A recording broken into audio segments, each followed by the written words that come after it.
Welcome back. The title of this mini lecture is African Americans in World War II, Part 2.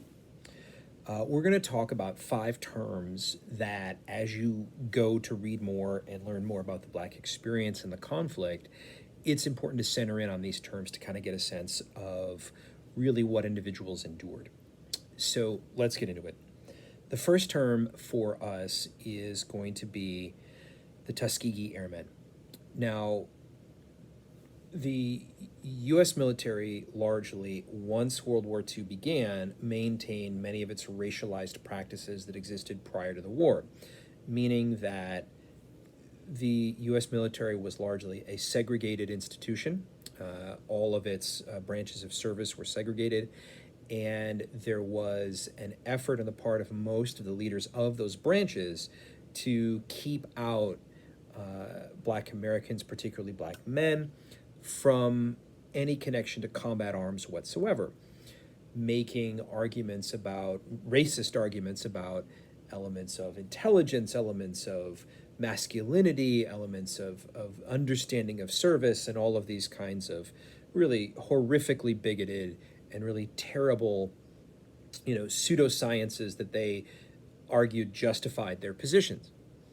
This, of course, was the leadership climate that dictated the difficult reality that many young men faced as they volunteered to be a part of the process training pilots at Tuskegee in the early 1940s.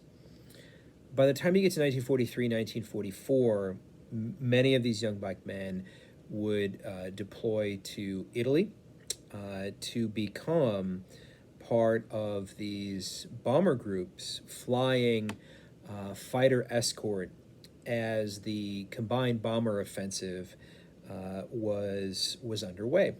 So the Americans in early 1942 had begun a process of bombing into Europe, really throughout Europe, and doing so with the idea of a series of goals to hit industrial settings and this kind of thing, although they're not always that accurate with that.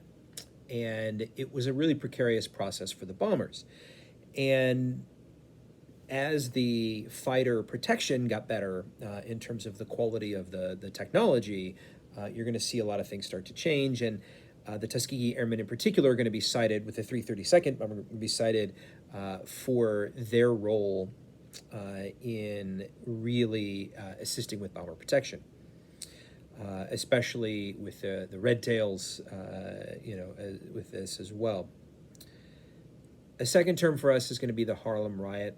So by the time you get to the summer of 1943,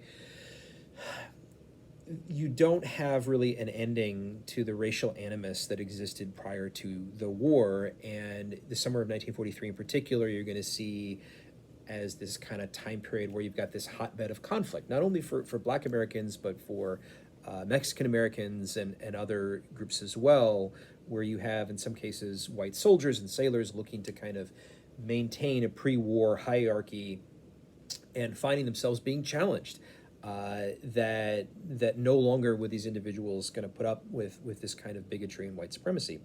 And this occurs in Harlem, where a young Black woman was accosted, and a couple of men come to her defense.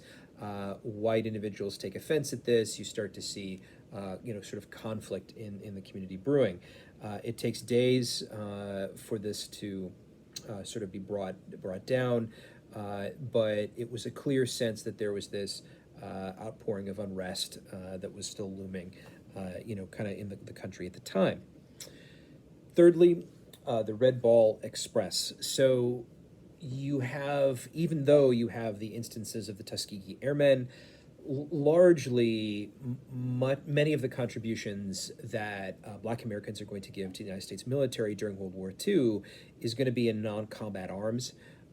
So an example of this is the Red Ball Express. So when the Allies land in Normandy in the summer of 1944, they do so without immediately taking a deep water port, which meant when they needed to get supplies up to the front lines, they relied extensively on trucks and putting as much as they could onto these trucks and shipping them up to the front, as quickly as possible. And the Red Ball Express was this process whereby largely, black men who were serving as truck drivers played a very critical role in the pace of advance for the Allies in the summer and fall of 1944. It's their work that really gets that done, right? So we watch films like Patton or other World War II films that depict this speedy Allied advance. That's only as fast as they're able to get their supplies brought to them, and that's coming to them from these black drivers. Now, the United States does not desegregate the military until after World War II, but there are cases of limited on the spot desegregation that happen. And an example of this would be during the Battle of the Bulge. So this is December into January 1944, January 1945. It's the largest battle the United States military has ever fought.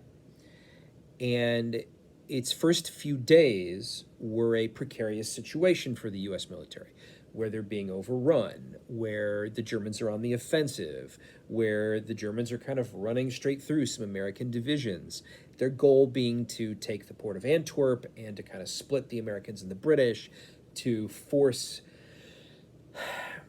maybe not victory, but certainly a renewed sense of negotiated peace, because the Allies had said unconditional surrender was the only thing that they would accept. And what you ended up seeing was an effort on the part of Eisenhower and some U.S. commanders in late December 1944, early 1945, to put as many men in the line as possible, as quickly as possible, which meant many of those black soldiers who had served in supply units were basically told, look, we actually need you in the front lines. Grab your rifle, let's go. Although, of course, many of them were told they had to resign their ranks as non-commissioned officers and sort of this kind of thing. But many of them did that willingly in order to serve in the moment. Fifth would be Joe Louis. So you have a number of black celebrities in the early 1940s who assist in the war.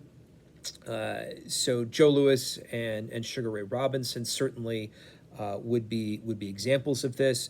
Louis, prior to the war, of course, was an incredibly prominent boxer, beating Max Schmeling in his famous fight in 1938.